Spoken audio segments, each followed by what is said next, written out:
비밀의 숲 시즌2가 12화까지 방영되었습니다. 11화와 12화 모두 엄청나게 몰입해서 볼 정도로 대단한 흡입력을 보여주었지만 정작 소동진 납치범이 누구인지에 대한 추가적인 단서는 없었습니다. 이제 단 4화가 남아있음에도 불구하고 13, 14화 예고편을 보니 상황이 더 나아질 것 같지는 않습니다. 과연 어떻게 된 일인지 제대로 된 뇌피셜이 절실한 시기인 것 같습니다. 1화부터 12화까지를 정주행하면서 분석한 이번 뇌피셜은 총 2부에 걸쳐 디테일하게 다뤄보겠습니다. 서동진 납치범이 누구인지 궁금해 죽겠다고요? 그렇게 간단한 문제는 아닌 것 같습니다. 지금 좋아요와 구독, 그리고 새 영상 알림벨을 눌러주세요. 그럼 전전 믿으시죠. 출발하겠습니다. 서동진 납치 사건은 그가 수사하던 사건들과 긴밀한 관계가 있습니다. 그를 납치한 사람은 그가 수사하던 사건들이 세상에 공개되기를 바라는 사람일 것입니다. 물론 일부 유튜버들은 그의 납치가 큰 그림과는 무관한 우연에 불과하다고 주장했지만 만약 그렇다면 비밀의 숲 시즌2를 이끄는 원동력 자체가 그저 우연인 것이 되어버리기 때문에 저는 그렇지는 않을 것 같습니다. 그럼 서동진 납치범을 가리기 전에 그가 관련된 사건들을 모두 정리해보겠습니다. 비밀의 숲 시즌2에 등장하는 사건들은 총 3가지입니다. 통영 익사 사건, 동두천 경찰서장 직권남용과 세곡 지구대 송경사 자살 사건, 박강수 변호사 사망 사건. 이 중 대기업 한조라고 하는 거대 권력과 연관된 가장 큰 핵심 사건은 바로 박강수 변호사 사망 사건입니다. 한조 회장 이현재는 판사 출신 변호사인 오주선에게 사망한 박강수 변호사와 당시 남항주 경찰서 서장이었던 최빛과의 관계를 알아오라 지시합니다. 이 과정에서 오주선은 눈치 없게 박강수와 동기인 동부지검장 강원철에게 접촉합니다. 서동진 납치 사건에 대해 이미 한조에게 의문을 품고 있던 황시목이 강원철에게 접촉하여 위사실을 알게 될 것을 우려한 이현재는 강수를 던집니다. 동부지검에서 자신을 향하고 있는 화살을 현재 한조 내에서 권력 다툼을 하고 있는 자신의 오빠 이성재에게 돌리기 위해 한조 엔지니어링의 부정회계 자료를 오주선을 통해 동부지검장 강원철에게 전달합니다. 한조자동차와 엔지니어링은 이성재의 휘하에 있기 때문에 동부지검이 본격적으로 수사를 진행하게 될 경우 일석이조의 효과를 볼 수 있는 것이죠. 오주선이 동부지검장 강원철을 만나고 있는 동안 이현재는 직접 우태하와 최빛을 만납니다. 이 비밀 미팅에서 우린 상당히 흥미로운 사실을 알게 됩니다. 한조에서 박강수를 처리했을 거라 생각하고 있던 최빛과 우태하. 그런데 어떻게 된 일인지 이현재는 오히려 그들에게 박강수 변호사가 왜 죽었는지를 물어봅니다. 이에 우태하는 저야말로 여쭙고 싶었습니다. 회장님께서 박 변호사를 어떻게 하신 건지. 아무도 왜 죽었는지를 모르는 박강수. 도대체 그에게는 어떤 일이 있었던 걸까요? 지금부터 뇌피셜이 포함된 내용이 진행됩니다. 그동안 공개된 모든 자료를 분석하여 작성한 내용이지만 뇌피셜은 뇌피셜로 봐주시면 되겠습니다. 이현재는 최빛이 먼저 오주선에게 만남을 제안했다는 것을 듣습니다. 그녀가 정말 오주선에게 호의적인 만남을 제안한 거라면 오주선도 뭘 알아야 정보를 캐올 수 있을 거라 말합니다. 이때 그녀는 먼저 별장을 언급합니다. 즉 이현재는 최빛이 박강수 변호사 사망을 덮어줬다는 것은 몰랐지만 별장에서 한조 중요 인물들이 회담을 갖고 있다는 사실에 대해서는 알고 있었다는 뜻입니다. 박강수 변호사가 한조와 남양주 별장에서 모임을 가진 것은 맞지만 그 모임의 참석자가 이현재가 아니었다는 결론이 나옵니다. 어떻게 된 일일까요? 아마도 상황은 이랬을 것 같습니다. 박강수 변호사는 당시 공정거래 조사부에 있던 우태하 검사와 같이 한조에 관련된 업무를 다루는 영향력 있는 인사들을 포섭하여 남양주에 있는 별장에서 비밀회담을 주최하는 역할을 수행했을 것입니다. 그때 한조를 대표해 나온 것은 아마 이윤범과 이성재 라인이었을 것입니다. 술을 전혀 못하던 박강수 변호사도 이윤범이 술을 권했다면 거절하지 못했을 것입니다. 문제는 술을 권하니가 박강수의 건강상의 문제를 인지하지 못했고 박강수는 무심코 마신 술 한 잔 때문에 심근경색으로 발작하며 쓰러졌습니다. 우태와 채빈 모두 박강수를 죽일 이유가 전혀 없었고 한조의 입장에서도 본인들의 말을 잘 듣는 그를 해칠 이유가 없었기 때문에 의도적인 살인이라기보다는 실수에 가까운 사망이라는 것이 더 가능성이 높겠습니다. 이때 박강수를 비밀리에 처리한 것이 아마 박상무였을 것입니다. 서동재가 처음 박강수 변호사에 대한 내용을 한조에 들고 왔을 때 이현재는 내용을 거의 알지 못했지만 박상무는 얼굴 표정이 어두워지며 필사적으로 박상무가 술을 곧잘 하더라고 변호했던 이유입니다. 또한 12화에서 이현재가 그에게 오주선에게 지시한 박강수와 채비 관계 조사건은 이만 접는 것이 좋겠느냐 물어봤을 때 그는 그러는 것이 좋겠다고 말하며 뒤로 과해 보일 정도로 행복한 미소를 보입니다. 마지막으로 호텔에서 이현재, 우태아, 그리고 채비치 비밀 회담을 갖고 있을 때 이 장면을 박상무는 도청합니다. 물론 도청 자체는 한조의 이현재가 지시한 것일 수도 있지만 박강수에 대한 내용이 언급되었을 때 그의 심각한 표정을 보면 그가 박강수 사건에 관여했다라는 것 정도는 누가 봐도 알 수 있습니다. 회담 장소인 별장에서 쓰러진 박강수를 도로 위까지 옮기고 그가 해당 장소에서 자연사를 한 것으로 꾸미는 것은 아마도 박상무의 역할이었을 가능성이 큽니다.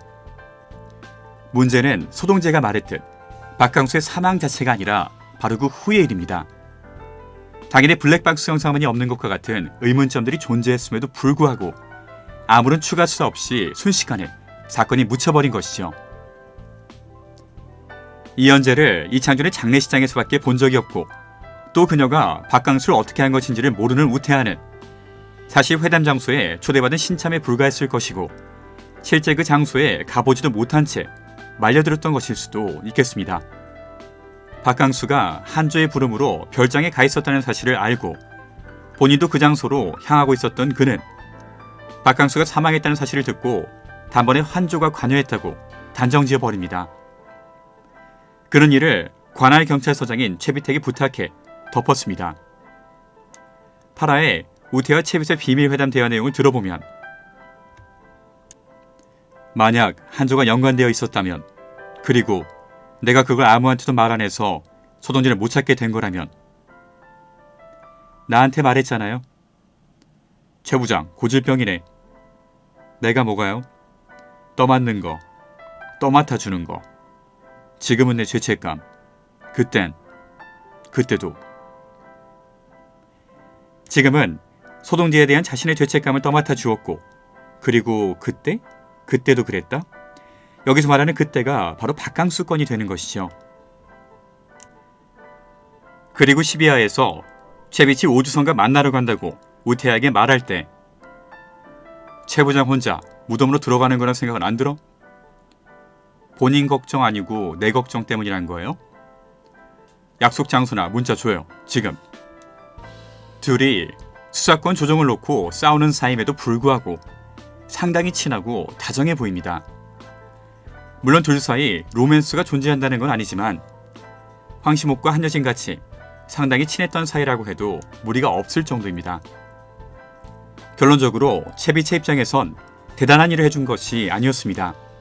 단지 심근경색 병력이 있었던 정관 변호사가 술을 마시고 운전대를 잡았고 심장마비로 자연사한 것으로 보이는 딱히 더 파볼 것도 없는 흔한 사건의 수사를 조기 종결시켜준 것뿐이죠. 박강수 사건을 이렇게 깔끔하게 정리하고 나니 생각나는 사건이 하나 더 있습니다. 네, 맞습니다. 그건 바로 통영 사건입니다. 인스타그램 인생샷을 위해 출입통제선을 뽑고 사진을 찍은 커플. 하지만 이를 통해 술 취한 대학생 2명이 물에 빠져 익사하는 사고가 일어났습니다. 물론 커플의 혐의를 증명하기 위해서는 그들의 행동이 살인이라고 하는 의도를 갖고 있었으며 그들이 한 행동이 사망이라고 하는 사건에 직접적인 연관성이 있었다는 것을 증명해야만 합니다. 아마도 그들의 유죄를 증명하는 것은 불가능한 일이었을 것입니다. 하지만 이때 판사 출신 변호사 오주선이 나서 동부지검장 강원철에게 영향력을 행사합니다. 어차피 더 파도 뭐 나올 것도 없는 사건인데 질질 끌 거 없이 빨리 종결시키자는 것. 황시목이 강원철에게 말합니다. 유죄가 선고되지 않더라도 조사가 진행되는 기간 동안에 이 커플은 많은 생각과 반성을 할 수 있었을 텐데 조기 종결시킴으로써 그들은 힘과 권력이 있으면 아무것도 거리낄 것이 없다는 것을 배우게 되었다고. 최비치, 더 파도 별게 없을 박항수 사건의 수사를 타인의 편의를 위해 조기 종결시켰듯 강원철 역시 통영 익사 사건을 타인의 편의를 봐주기 위해 조기 종결시켰습니다. 여기에 마지막 퍼즐 조각인 쇄곡지구대 송영사 자살 사건을 추가해 보겠습니다. 자신의 운전병을 폭행한 서장에 대한 무술 불로잉을 한 덕분에 좌천되어 쇄곡지구대로 발령된 송경사, 동두천 서장의 조카인 김수환 순경과 쇄곡지구대원들은 그를 심하게 왕따시키고 결국 그는 자살을 합니다. 12화에서 김수환이 송영사가 남긴 유서를 공개했고 백 팀장과 지구대 대원들이 뇌물을 받기 시작했던 계기가 팀원들 중 한 명의 어머니의 약값 때문이었다라는 나름 휴먼 드라마가 공개된 만큼 아마도 송경사는 자살이 맞을 것 같습니다. 이 사건이 다른 두 사건들과 가진 공통점은 무엇일까요? 최빛은 딱히 파도 별게 없을 법한 박항수 사망 사건을 더 수사하지 않고 묻었습니다. 강원철 역시 파도 딱히 별게 없을 통영 익사 사건을 조기 종결시켰습니다. 자신이 일하던 곳에서 경찰이 자살을 했고 분명 시신과 지구대원들 몸에 방어흔으로 보이는 흔적들이 있었음에도 불구하고 6명의 경찰이 입을 모아 자살이라고 말했기 때문에 이 사건은 크게 이슈화 되지 않은 채 묻혔습니다. 이쯤에서 시즌2 시작에 나왔던 고 이창준 검사의 독백을 되새겨보겠습니다. 진리를 쫓아 매진하는 것, 도리를 향해 나아가는 것, 이는 모두 끝이 없는 과정이다. 멈추는 순간 실패가 된다. 변화를 향해 나아간다는 건 나의 발이 바늘이 되어 보이지 않는 실을 달고 쉼없이 걷는 것과 같다. 한 줌의 희망이 수백의 절망보다 낫다는 믿음 아래 멈추지 않는 마음으로 다시. 제의와 도리를 쫓아 끊임없이 나아가야 할 경찰과 검찰이 각종 이해관계 때문에 멈추게 되었던 사건들, 박항수 사건, 통영 사건, 송영사 사건. 이게 비밀의 숲 시즌2가 말하려고 하는 대한민국의 현실입니다. 시즌1에 우리 모두를 울렸던 이창준 검사의 유서에는 다음과 같이 나와 있었습니다. 대한민국이 무너지고 있다. 지금 현실은 대다수의 보통 사람은 그래도 안전할 거란 심리적 마지노선마저 붕괴된 후다. 사회 해체의 단계다. 19년. 검사로서 19년을 붕괴의 구멍이 바로 내 앞에서 무섭게 커져가는 것을 지켜만 봤다. 설탕물밖에 먹은 게 없다는 할머니가 내 앞에 끌려온 적이 있다. 고물을 팔아만든 3,000원이 전 재산인 사람을 절도죄로 구속한 날도 있다. 낮엔 그들을 구속하고 밤엔 미실에 갔다. 그곳엔 말 몇 마디로 수천억을 빨아들이는 사람들이 있었고 나는 그들이 법망에 걸리지 않게 지켜봤다. 기다리고 침묵하면 온 사방이 곧 발 하나 디딜 수 없는 지경이 될 것이다. 이제 입을 벌려 말하고 손을 들어 가리키고 장막을 치워 비밀을 드러내야 한다. 나의 이것이 시작이길 바란다. 여기에 이창준 검사의 의지를 이어받은 총 3명의 사람이 있습니다. 위 서춘을 읽고 그의 마지막을 함께한 황시목 검사, 위 서춘을 읽은 이창준의 부인이자 현 한조의 회장 이현재, 그리고 이창준의 마지막 말을 들은 우리의 서동재 검사. 이제 동크나이트 라이즈를 위한 모든 배경이 갖추어졌습니다. 곧장 2부에서 이어가겠습니다.